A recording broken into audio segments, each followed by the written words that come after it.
여러분 안녕하십니까? 코로나19 KBS 통합 뉴스룸 5시 뉴스입니다. 조 바이든 미국 제46대 대통령 취임식이 오늘 열렸습니다. 화려한 행사를 모두 생략하고 간소하게 치러진 취임식에서 바이든 대통령은 미국이 하나가 되어야 한다며 통합을 강조했습니다. 워싱턴에서 김양순 특파원입니다. 가족 대대로 내려온 낡고 두꺼운 성서에 손을 얹고 I, Joseph Robinette Biden Jr. do solemnly swear. 제46대 미합중국 대통령에 취임한 조 바이든 대통령. 취임 일성은 미국이 하나가 되어야 한다. 그리고 변화는 가능하다는 겁니다. To overcome these challenges, to restore the soul and secure the future of America, requires so much more than words. It requires the most elusive of all things in a democracy, unity. 전례 없는 코로나19 대유행과 테러 위험으로 봉쇄된 워싱턴 DC. 취임식에는 최소 인원만 참석해 간소했지만 레이디 가가가 미국 국가를 선창하고 제니퍼 로페즈의 공연이 이어지며 새 대통령을 맞이하는 축제 분위기는 고조됐습니다. 흑인 여성 소방관, We carry a sea we must wade. We've braved 22살의 흑인 여성 시인, 그리고 최초의 아시아계 흑인 여성 부통령까지. Kamala Devi Harris, do solemnly swear. 바이든 대통령의 취임식은 인종 갈등에 직면한 미국 사회를 단합하기 위한 상징으로 채워졌습니다. 알링턴 국립묘지를 방문하고 돌아오는 길. 바이든 대통령과 해리스 부통령이 잠시 전용차에서 내려 깜짝 거리 행진을 하기도 했습니다. 아침 일찍 민주공화 양당 지도부와 미사 참석을 시작으로 휘몰아치는 일정을 보낸 바이든 대통령. 백악관 대변인은 첫 브리핑에서 대통령은 앞으로 진실하고 투명하게 정보를 공유할 것이라고 밝혔습니다. 워싱턴에서 KBS 뉴스 김양순입니다. 바이든 대통령은 취임하자마자 트럼프 전 대통령 흔적 지우기에 나섰습니다. 동맹 복구와 글로벌 리더십 회복을 선언한 바이든 대통령은 트럼프 시대에 탈퇴했던 국제기구 복귀 등의 정책 검토에 들어갔습니다. 워싱턴 금철영 특파원입니다. 취임 연설에서부터 바이든 대통령은 전임 트럼프 대통령의 미국 우선주의에 마침표를 찍겠다는 뜻을 분명히 했습니다. We will repair our alliances and engage with the world once again. Not to meet yesterday's challenges, but today's and tomorrow's challenges. 동맹을 강화하고 글로벌 리더십을 회복하겠다는 선언으로 읽힙니다. And will lead not merely by the example of our power, but by the power of our example. 탈퇴했던 파리 기후변화 협약에도 다시 가입하고 세계보건기구 WHO 복귀도 서두를 전망입니다. 기후변화와 코로나19 대응이 성공하려면 국제 연대를 통하는 것 외에는 방법이 없다는 인식이 작용한 듯 보입니다. 불법 이민자 단속을 명분으로 진행됐던 멕시코 장벽 건설도 중단될 것으로 보입니다. 무슬림권 7개 국가에서 오는 여행객들의 입국 제한 조치도 풀릴 전망입니다. 불법 체류자 자녀들의 추방을 유예해주던 제도 역시 부활됩니다. 바이든 대통령은 백악관 입성 후 이를 위한 17개 행정명령에 서명했습니다. 트럼프 전 대통령을 콕 집어 언급하진 않았지만 지난 4년간을 어둠의 시대로 규정한 적이 있었던 만큼 취임 초기 트럼프 시대의 정책을 빠르게 뒤집는 작업이 이루어질 것이란 점은 분명해 보입니다. 워싱턴에서 KBS 뉴스 김철영입니다. 문재인 대통령은 청와대에서 열린 국가안전보장회의 전체 회의에서 한반도 평화 프로세스는 선택이 아니라 반드시 가야 할 길이라며 하노이 회담 결렬 이후 오랜 교착 상태를 하루속히 끝내고 북미 대화와 남북 대화의 새 돌파구를 마련해 평화 시계가 다시 움직여 나가도록 최선을 다해달라고 밝혔습니다. 문 대통령은 평화와 번영의 한반도는 온 결의의 염원이라며 미국 바이든 신정부와 함께 한반도 평화 프로세스 진전을 위해 계속 긴밀히 협력할 것이라고 강조했습니다. 문 대통령이 국가안전보장회의 전체 회의를 주재한 것은 이번이 10번째로 미국의 조 바이든 행정부 출범에 맞추어 개최된 것입니다. 문재인 대통령은 오늘 오전 김진욱 고위공직자범죄수사처 초대 처장에게 임명장을 수여했습니다. 이에 따라 김 처장은 오늘부터 3년 동안의 임기를 시작합니다.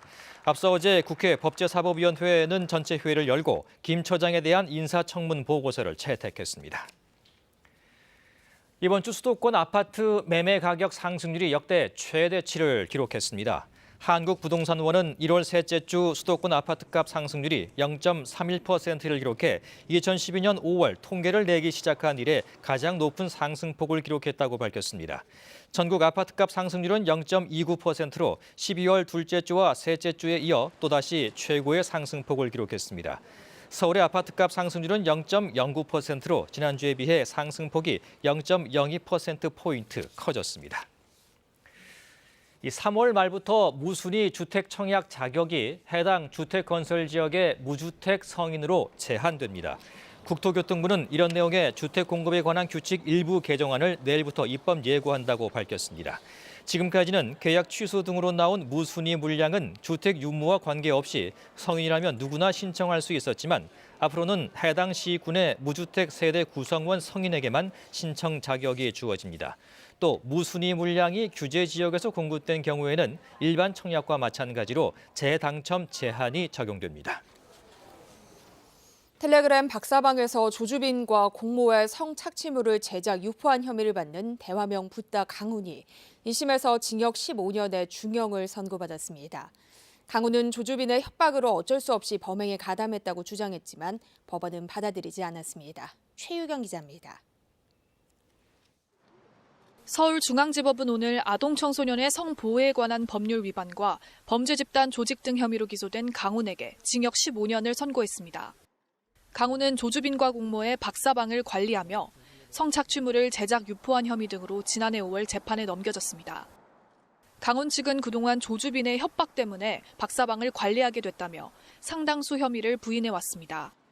하지만 재판부는 강훈이 자발적으로 박사방이라는 범죄 집단을 주도했고 조주빈이 성착취물을 계속 만들어 배포할 수 있도록 적극 지지하고 가담했다고 판단했습니다. 그러면서 여성 청소년을 성적으로 노예화해 소유물처럼 희롱하고 그릇된 성적 욕구를 충족시켰다며 피해자들에게 언제 회복될지 모를 피해를 안겨줬다고 지적했습니다. 다만 강훈이 만 19살의 어린 나이에 범행을 한 점, 평소 생활 태도를 보면 장기간 수용 생활로 교정될 가능성이 있는 점 등을 양형에 고려했다고 설명했습니다. 재판부는 검찰의 위치 추적 전자장치 부착 명령 청구도 기각했습니다. 한편 조주빈의 지시를 받아 미성년자에게 성폭행을 시도하고 이를 촬영해 배포한 혐의 등으로 기소된 공범 한모 씨는 오늘 징역 11년을 선고받았습니다.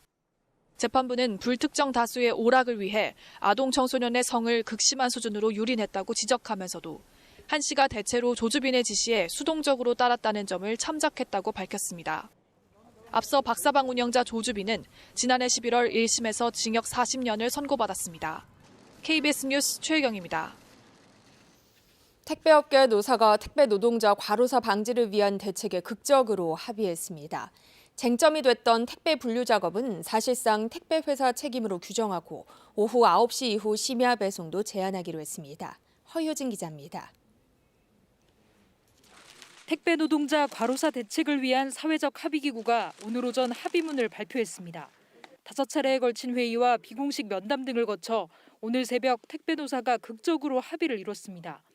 내용과 관련해서 저희 노동조합이 계속 주장해왔고 그리고 또 과로사를 막기 위해서 과로사 대책 차원에서 지속적으로 주장해왔던 내용들이 상당 부분 반영돼 있다라고 이제 그렇게 이해를 하고 이 합의문의 작성을 이제 같이 하자 이제 이렇게 이제 결정을 한 바가 있습니다.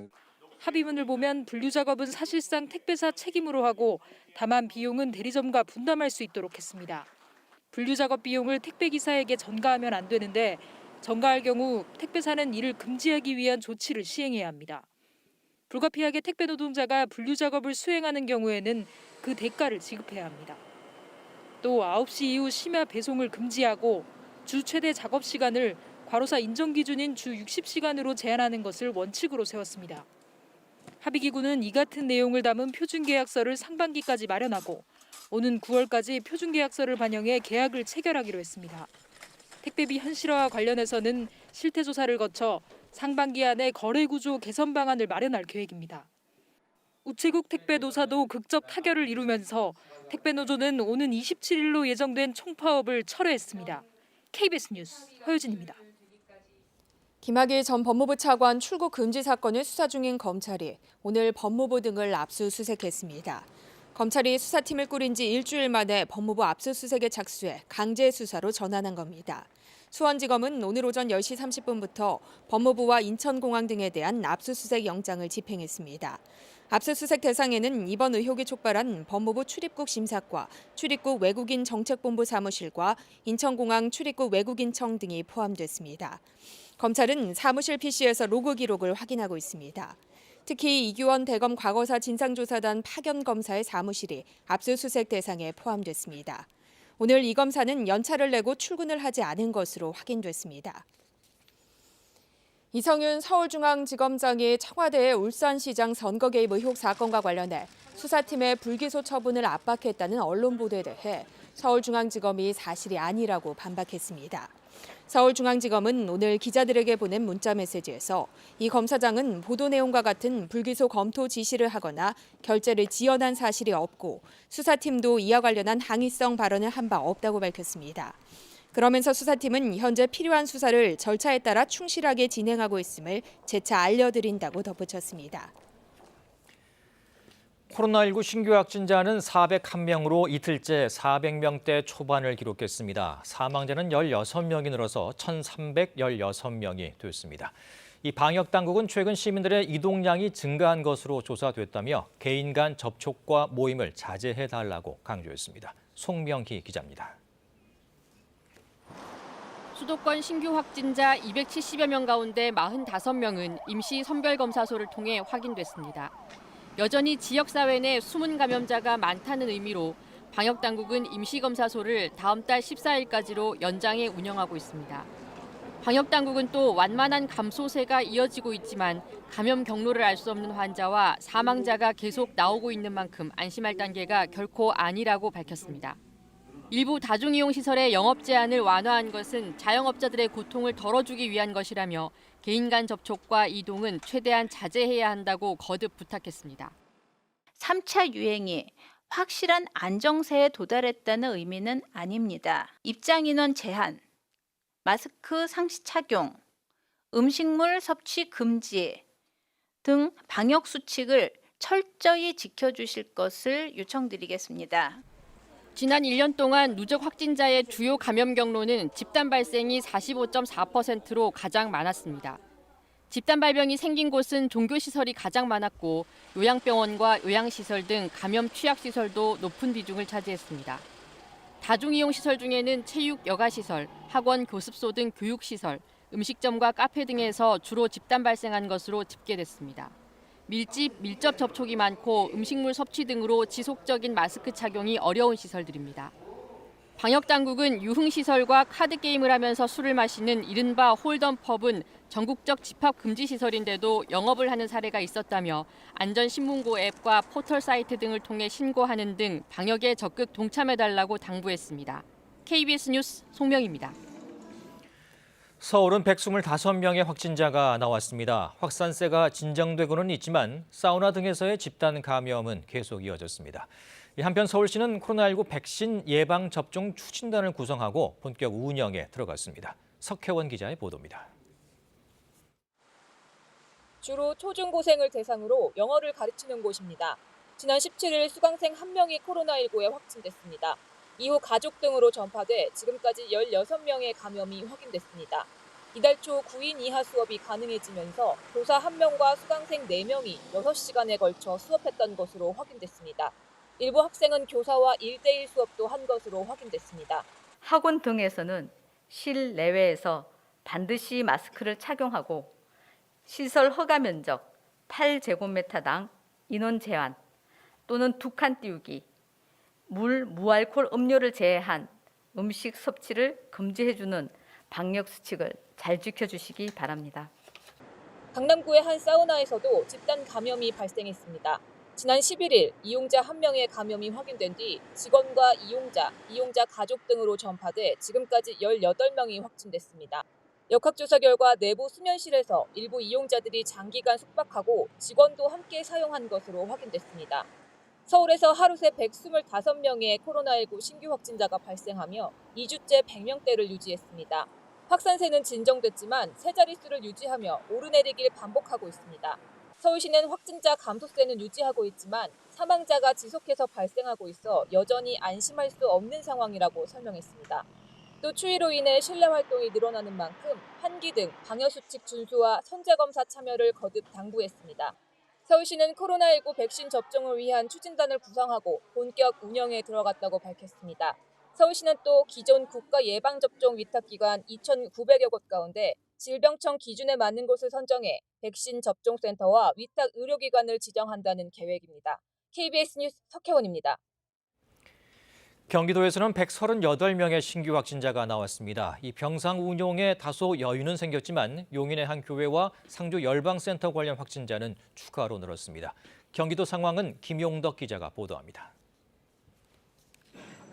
21일 0시 기준 경기도의 코로나19 신규 확진자는 138명으로 국내 발생 133명, 해외 유입 5명입니다. 3차 대유행 시작 이후 2,300명대를 보였던 1일 확진자 수가 지난 10일 193명으로 내려온 뒤 하루를 제외하고는 계속해서 100명대를 유지하고 있습니다. 도내 확보 치료병상 917개 가운데 583개가 사용 중이고 중증 환자 전담 병상은 81개 가운데 52개가 사용되고 있어 사태가 심각했을 때와 비교하면 다소 여유가 있는 상황입니다. 지역 내 집단 감염과 관련해서는 용인 수지 산성교회 관련 4명이 추가 확진돼 누적 216명이 됐고 경북 상주 BTJ 열방센터 관련 5명의 확진자가 더 나와 관련 확진자는 259명으로 늘었습니다. 어제 직원 1명이 확진된 구리시청에선 직원 1,000여 명을 전수 검사한 결과 모두 음성 판정을 받았습니다. 한편 이재명 경기도지사는 어제 기자회견을 열고 도민 전체에 2차 재난 기본소득 10만 원을 지급한다는 계획을 밝혔습니다. 경기도는 이와 함께 코로나 확산으로 인한 취업난 극복을 위해 31개 기초단체와 함께 273억여 원을 투입해 4,300여 개의 공공일자리를 만들겠다는 구상을 밝혔습니다. 인천에서는 오늘 0시 기준 신규 확진자 23명이 나왔다고 중앙방역대책본부는 밝혔습니다. KBS 뉴스 김영덕입니다. 독일은 코로나19로 인한 전면 봉쇄 조치를 다음 달 14일까지 연장하기로 했습니다. 이 변이 바이러스 확산으로 심각한 위협에 직면했다는 게 독일 정부의 판단입니다. 베를린에서 김귀수 특파원입니다. 당초 다음 주 열리기로 했던 메르켈 총리와 독일 16개 주 주지사 회의가 현지 시간 19일 열렸습니다. 변이 바이러스 확산세가 심상치 않다고 판단했기 때문입니다.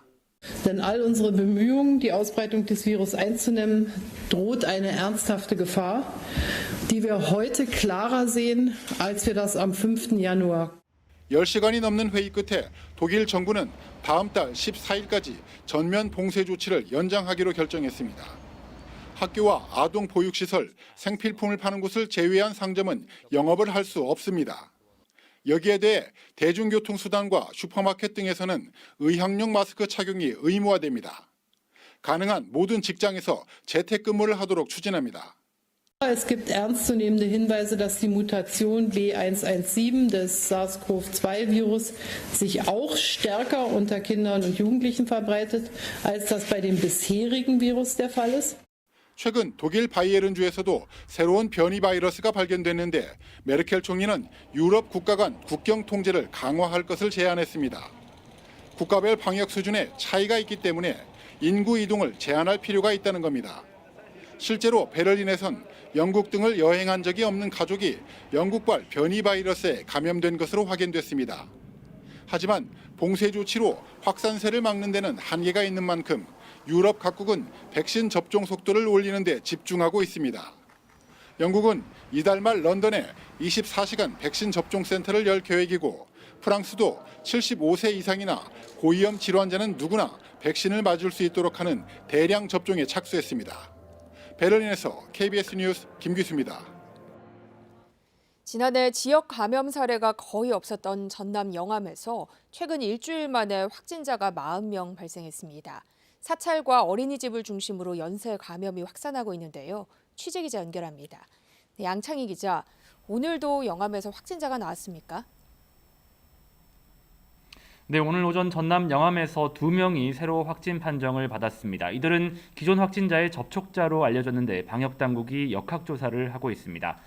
앞서 기존 감염원인 영암 관음사와 관련해 광주 시민 1명도 오늘 추가로 확진 판정을 받았습니다. 어제는 영암에서만 7명이 확진됐고 나주에서 발생한 확진자 2명도 영암과 관련된 감염 사례였습니다. 이에 따라 최근 일주일 동안 영암에서 발생한 확진자는 40명으로 늘었습니다. 지난 14일 영암 관음사에서 처음 확진자가 나온 뒤 고구마 농장 2곳과 어린이집에서도 확진자가 잇따라 발생하면서 연쇄 감염이 확산하고 있는 상황입니다. 영암군은 전통시장 5곳의 문을 닫고 전남도에서 역학조사관을 지원받는 등 방역 조치를 강화하고 있습니다. 전남 순천에서는 어머니 생일을 맞아 지난 16일부터 이틀 동안 일가족 18명이 만난 모임에서 확진자가 잇따라 나오고 있습니다. 여러 지역에서 모인 가족들이 감염되면서 순천과 광양을 비롯해 경기도 시흥과 부천, 경남 거제 거주자 등 12명이 확진됐는데요. 전라남도는 해당 가족 모임이 5명 이상 사적 모임을 금지한 행정명령을 위반한 것으로 보고 과태료 부과를 검토하고 있다고 밝혔습니다. 한편 광주에서는 집단 감염이 발생했던 광주 효정요양병원 환자가 숨지면서 오늘 16번째 코로나19 사망자가 나왔습니다. 지금까지 광주광역시청에서 KBS 뉴스 양창입니다. 코로나19 확산이 잠시 진정세를 보이던 제주에서 한 음식점을 중심으로 확진자 6명이 잇따라 발생했습니다. 최근 닷새간 식당 방문자가 300명에 달해 집단 감염 우려가 커지고 있습니다. 민소영 기자입니다. 점심시간, 손님들로 가득하던 식당이 굳게 문을 닫았습니다. 이 식당에서 근무하던 중국인 종업원 1명이 최근 귀국을 앞두고 받은 검사에서 확진 판정을 받았습니다. 감염 경로도 파악되지 않았고 증상도 없는 상태였습니다. 이후 동료 직원 3명과 식당을 자주 찾던 마을 손님 2명도 잇따라 코로나19에 확진됐습니다. 역학조사 과정에서 첫 확진자인 종업원과 식당 직원, 이웃 등 13명이 최근 식당에서 송별회를 열었던 것으로 확인됐습니다. 제주도는 13명 중 6명이 확진 판정을 받았고 나머지 7명은 음성 판정을 받았다고 밝혔습니다. 이 식당은 관광객도 많이 찾는 곳이어서 추가 전파 우려도 나오고 있습니다. 많았어요. 아니 뭐 앉을 자리가 없었으니까 대기하고 그랬으니까요. 도민도 많이 오고요. 관광객 맛집에 해가지고 많이 오고 골프팀도 오고 제주도는 13명이 모인 송별회가 방역 수칙을 위반했는지 조사하고 있습니다. 또 최근 닷새 동안 식당 방문자가 330여 명에 달하는 것으로 보고 진단검사를 받아달라고 요청했습니다. 역학조사 범위를 조금 넓게 받고 14일부터 18일까지 이용한 내방객에 대한 출입 명단을 제가 확보를 했습니다. 그 확보된 명단에는 338명이 있었습니다. 그 338명에 대해서 문자를 통해서 검사를 안내드리고 있습니다. 지난해 말 제주 지역 대규모 집단 감염의 고리였던 성당과 사우나, 라이브 카페에 이어 이번에는 식당을 매개로 코로나19가 확산할까 방역 당국이 긴장하고 있습니다. KBS 뉴스 민소영입니다. 코로나19 장기화로 어려운 상황 속에서도 취약계층 아동들에게 식사 등을 무료로 제공하는 가게들이 늘고 있습니다. 이른바 선한 영향력 가게들인데요. 안상혁 기자가 취재했습니다. 대구의 한 중식당, 식당 입구에 편하게 밥 먹으러 오라는 현수막이 붙어 있습니다. 급식 카드를 이용하는 취약계층 아동들에게 3년째 무료로 식사를 제공하는 선한 영향력 가게입니다. 기부나 이런 거에 관심은 많았었는데 제 형편에 맞춰서 하다 보니까 원가 부담만 하면 충분히 좀 기부할 수 있는 영역을 많이 넓힐 수 있겠다. 인근의 또 다른 식당도 선한 영향력 가게에 동참하고 있습니다. 식당을 찾는 손님들의 호응도 큽니다. 형편이 어려운 학생들에게 급식을 무료로 해주고 계시는 것 같더라고요. 좋은 취지로 운영하고 계시는 것 같아서 좀 더 자주 오는 것 같아요. 취약계층 아동들의 급식카드 사용처 70% 이상이 편의점이다 보니 이런 식당이 실질적으로 끼니 해결에 큰 도움이 되고 있습니다. 음식점부터 카페, 미용실, 사진관까지 대구 경북 지역에 있는 선한 영향력 가게는 모두 51곳. 코로나19로 자영업자들이 그 어느 때보다 힘든 상황이지만 오히려 코로나19 시기에 동참하는 가게가 25% 정도 더 늘었습니다. 코로나로 인해서 학생들이 증명사진을 안 찍는 건 아니기 때문에 저희도 그냥 계속 쭉 유지를 해야 된다고 생각을 하고 있어요. 코로나19로 어려운 시기를 보내고 있는 취약계층 아동들에게 선한 영향력 가게들이 큰 힘이 되고 있습니다. KBS 뉴스 안상혁입니다. 이어서 오늘의 주식 시황을 KB증권에서 전해드립니다. KB증권입니다. 조 바이든 미국 대통령 취임 소식이 유가 증권 시장에도 호재로 작용한 모습입니다. 코스피 지수가 10거래일 만에 사상 최고치를 경신했고 코스닥은 개인의 매수에 소폭 상승했습니다. 오늘 코스피는 46.29포인트 상승한 3,160.84에 코스닥은 3.74포인트 오른 981.4에 마감됐습니다. 전일 미국 증시는 조 바이든 미국 대통령의 취임에 따른 기대감에 주요 기업의 호실적이 더해지면서 3대 지수 모두 사상 최고치를 경신했습니다. 이에 코스피도 외국인의 매수세가 유입되며 1% 넘게 올랐습니다.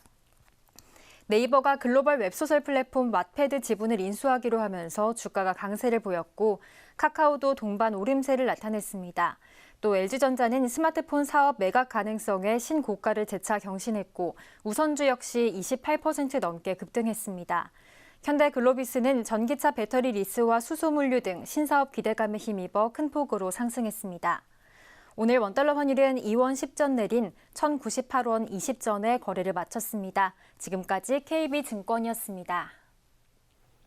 현재 대부분 지역에 비가 내리고 있습니다. 서해상에서 다가오는 기압골의 영향으로 현재 대부분 지역이 비구름의 영향을 받고 있는데요. 내일 오전까지 충남과 호남, 경남과 제주도에는 최고 20mm, 그 밖의 지역은 5mm 안팎의 비가 더 내리겠습니다. 또 기온이 상대적으로 낮은 강원 영서, 기온이 뚝 떨어지는 새벽에 경기 북부에는 비가 눈으로 바뀌어 내리는 곳이 있겠고요. 그중에서 강원 산간 지역은 최고 5cm가량의 눈이 내려 쌓이겠습니다. 한편 동풍의 영향으로 내일 오후부터 동해안 지역에 비나 눈이 내리겠습니다. 특히 강원 산간 지역에서는 일요일까지 많은 눈이 쌓일 가능성이 있어서 대비하셔야겠습니다. 내일 새벽부터 오전 사이 서울을 비롯한 내륙 많은 지역에서는 안개가 짙게 끼면서 가시거리가 200m 이하로 짧아지겠습니다. 교통안전에 유의하셔야겠습니다. 내일 아침 기온은 영상권에서 출발하겠습니다. 오늘보다 높겠습니다. 낮 기온은 오늘과 비슷할 것으로 보입니다. 바다의 물결은 서해와 동해상에서 높게 일겠습니다. 모레 토요일에는 영동 지역뿐만 아니라 충청과 남부지방에도 비 예보가 나와 있습니다. 날씨였습니다. 코로나19 통합 뉴스룸은 7시 뉴스에서 이어집니다. 시청해주신 여러분 고맙습니다.